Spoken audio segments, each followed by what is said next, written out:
Audrey Lambert, our patient, walks into the office of Dr. Bott to discuss some medical concerns that she has.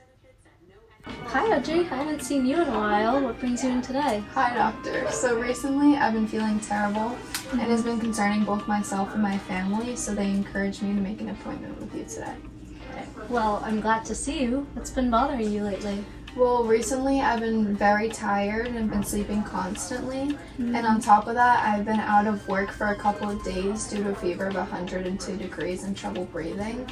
But yesterday I tried to toughen it up and attend work, but I ended up going home because I looked extremely pale and I was shaking uncontrollably from chills. But at first I thought it was just like the remnants of a fungal infection that I had the week prior called candidiasis, but now I'm worried that it might be something else. Okay, well, I'm sorry to hear that. Would you mind if I took you into a different room to run some tests? Sure, what kind of tests? I was planning on doing a complete blood count. Okay, sounds good.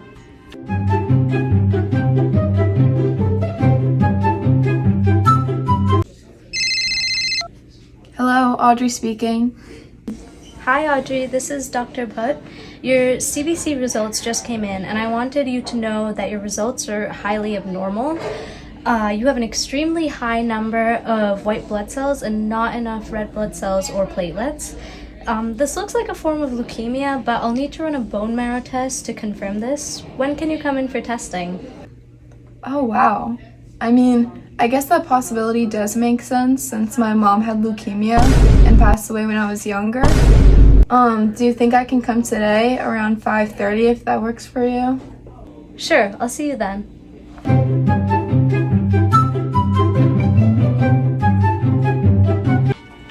Okay, Audrey, I wanted to do a bone marrow test to confirm if you have leukemia. So this means that a needle will be inserted into your hip bone to get the sample of your bone marrow. Are you okay with that? Whatever you need to do, doctor. Okay.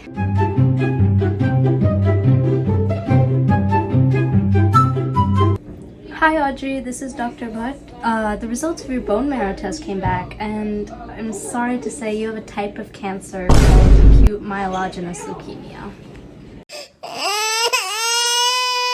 I be treated? There is a possibility, but I need to refer you to a specialist in order to take these next steps. Her name is Dr. Yenumula, and don't worry, she's an amazing doctor and she'll help you out in any way that you need. I'll email you her contact information and you can schedule an appointment with her. Okay, I'll make an appointment with her tomorrow morning and notify my work about my leave of absence for medical purposes. Hi,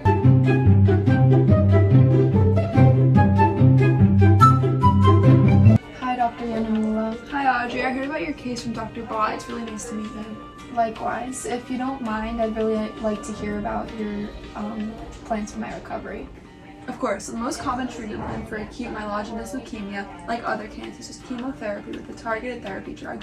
This can be followed by a stem cell transplant, but we would start with a high-dose chemotherapy. How long will this take? Chemotherapy can last anywhere from 3 to 6 months, and then there would be post-remission therapy, which could take 1 to 3 months, and would continue until complete remission. Is this type of leukemia fatal? I'll be honest, AML can be deadly. The survival rate of patients 5 years after the diagnosis is a mere 24%. When can I begin treatment, and how often do I have to come in for this? AML chemotherapy usually starts with 1 week of intense treatment. After this person may receive a 5-day treatment session every 4 weeks, with a cycle repeating 3 or 4 times. That 1 week is targeted to remove as many leukemia cells as possible using the 7+3 regimen. 7 days of a therapy drug as well as anthracycline on the first 3 days. You can get started with the treatment tomorrow if you could come in before 4 p.m. Will do. See you tomorrow. Thanks.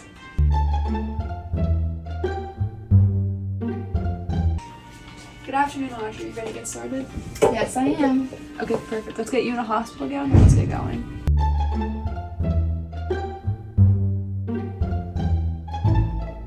I've been feeling better actually. I've been visiting my loved ones daily to get my mind off of the treatment, and I've been eating large portions of fruit, less salt, and even walking outside twice a day as recommended online. The only downside is that I've been losing significant amounts of my hair, leaving it extremely thin. That's normal, but after the treatment is over, your hair will grow back and it might look a little different. If you need anyone to talk to, you can go to Leukemia and Lymphoma Society support groups to talk to others who have had your condition. I think this means we can move past chemotherapy and work on post-remission therapy. Great. I'm feeling very hopeful, doctor.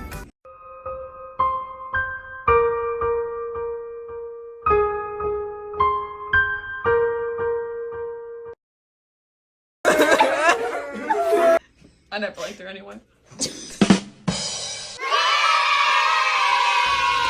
Thank you for watching our video. Make sure to hit that subscribe button. Make sure you like, turn on the notification bell, and stay tuned for our next one. See ya. And a special thank you to Sophie for leaving class and stepping in for Saha. Bye.